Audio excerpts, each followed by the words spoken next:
This is the study guide 5.4 on congruent triangles. They give you a lot of information right here on what congruent triangles are. For two triangles to be congruent, you need 6 pairs of corresponding parts that are congruent. And they can mark those parts like this on your diagram. For example, this side is congruent to this side because they both have one arc, one slash mark.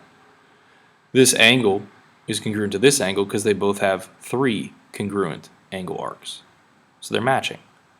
If you have 6 pairs of congruent parts, then the triangles must be the same size and shape.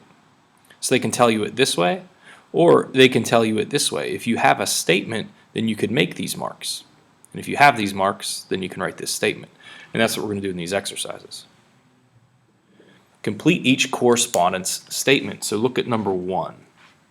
Triangle SAT, that's this one. It's going to be congruent to this triangle over here, but you need to line up the corresponding parts. For example, angle S has one arc on it, angle F over here has one arc on it. So your first letter when you name this triangle over here in this congruent statement must be an F. A is a right angle, so is angle C. T is an angle with 2 arcs, so is B. We're just completing the congruence statement. If you have 6 pairs of congruent parts that correspond, then the triangles are congruent. Number 4, write a congruent statement for each pair of congruent triangles. So now we're not filling in the blank, now we're writing it any way that we want. Up here there was only one answer. Down here you can write your congruent statement a number of different ways. So you can name your first triangle any way you want. So I'll name it triangle NTW. It's going to be congruent to this triangle over here. Angle N on the top triangle has one arc on it. That does not correspond with angle N on the bottom triangle, so be careful.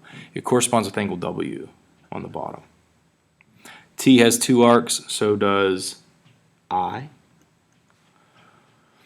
W has 3 arcs, so does N on the top triangle.